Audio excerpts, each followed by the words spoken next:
1857 کی جنگ آزادی میں لاکھوں کی تعداد میں چونکہ مسلمان شہید ہو گئے اور ہزاروں کی تعداد میں علماء کرام شہید ہو گئے، تو انگریز مزید پختہ ہو گیا اور انگلینڈ سے، جرمنی سے بڑے بڑے پادریوں کو بلوایا، فادرز کو بلوایا اور ان کے ذریعے اعلان کروایا کہ پورے ہندوستان کو عیسائی ملک بنانا ہے، کرسچین کنٹری بنانا ہے۔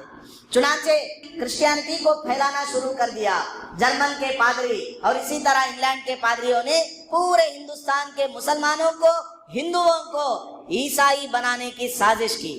تب ہمارے علماء کرام، خاص کر حضرت حاجی امداد اللہ مہاجر مکی رحمت اللہ علیہ، خانہ کعبہ کے سامنے کئی مہینے تک روتے رہے۔ ایک ایک ہفتہ آپ نے بھوک کو برداشت کیا اور اللہ کے سامنے دعا کرتے رہے۔ علماء اکرام کے مشورے سے 1866 میں دیوبند کے اندر ایک مدرسے کو کھولا گیا، مدرسے کی بنیاد رکھی گئی جس کا نام دارالعلوم دیوبند ہے، جس سے آج تک لاکھوں کی تعداد میں علماء کرام وہاں سے تعلیم حاصل کر کے دنیا میں پھیلے ہیں اور تعلیم سکھا رہے ہیں قرآن و حدیث کی۔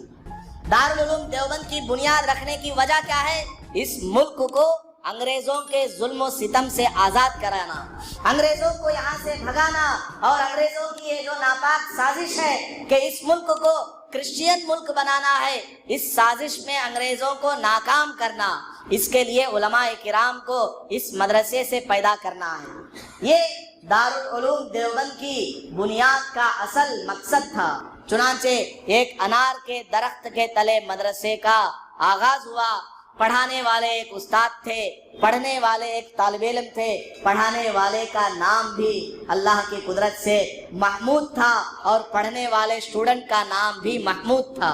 جو پڑھنے والے طالب علم تھے حضرت شیخ الہند محمود حسن صاحب دیوبندی رحمت اللہ علیہ، یہ جب پڑھے فارغ ہوئے تو انہوں نے پورے ہندوستان کے اندر تحریک چلائی۔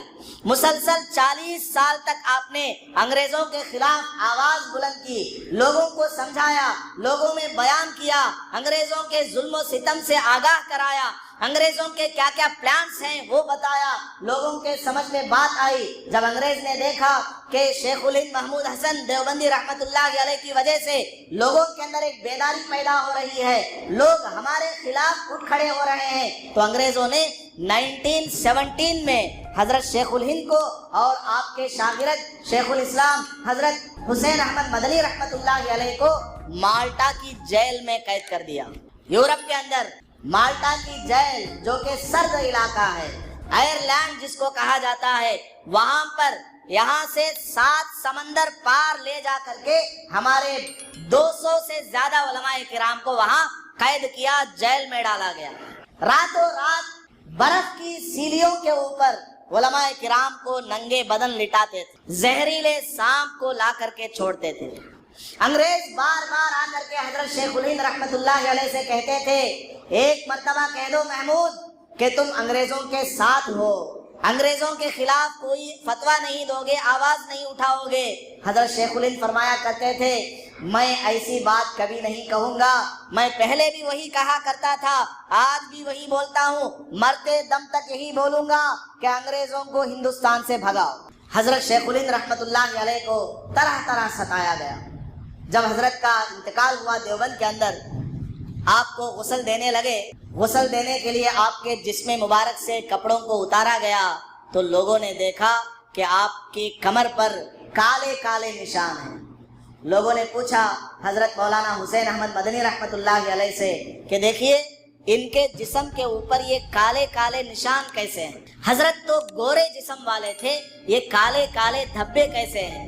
تو حضرت نے فرمایا، یہ میرے اور میرے استاذ کے درمیان ایک راز کی بات تھی، زندگی میں کبھی میں نے ظاہر نہیں کیا، آج حضرت کی چونکہ وفات ہو چکی ہے اب میں بتاتا ہوں۔ جب انگریزوں نے مجھے اور میرے استاذ کو مالٹا کی جیل میں قید کر کے رکھا تھا، رات میں انگریز ایک مرتبہ آیا اور میرے استاد کو لے گئے اور انگاروں کو جلایا گیا اور میرے استاد سے کہا گیا، اے محمود تم ایک مرتبہ کہہ دو کہ میں انگریزوں کا ساتھ دینے والا ہوں، میں کبھی انگریزوں کے خلاف کوئی آواز نہیں اٹھاؤں گا، تو میں تم کو آزاد کر دوں گا، ہندوستان لے جا کر کے چھوڑ دوں گا۔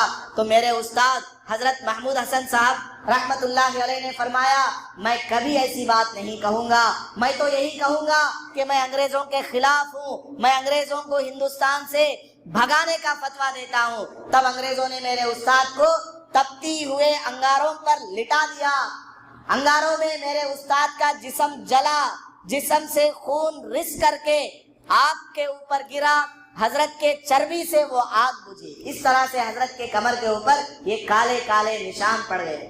بہت اذیتوں کو ہمارے علماء کرام نے ہندوستان کو آزاد کرانے میں برداشت کی۔ چنانچہ 1917 سے لے کر 1920 تک 3 سال تک 200 سے زائد علماء کرام کو یورپ کے اندر مالٹا کے جیل میں رکھا گیا۔ بعد میں 1920 میں ان کو ہندوستان میں بمبئی کے ہاربر میں لا کر کے چھوڑا گیا۔ جب حضرت شیخ الہند محمود حسن دیوبندی رحمت اللہ علیہ وہاں پر آئے جیل سے رہائی پا کر کے، تو آپ نے دیکھا کہ ساؤتھ افریقہ سے بیرسٹری کر کے موہن داس کرم چند گاندھی تشریف لائے ہیں۔ تو آپ نے کیا کیا؟ اپنے علماء کرام کے مشورے سے یہ بات طے کی کہ اب ہندوستان کی جنگ آزادی میں مسلمان تنہا نہیں ہوگا، بلکہ غیر مسلم بھائیوں کو بھی شامل کیا جائے۔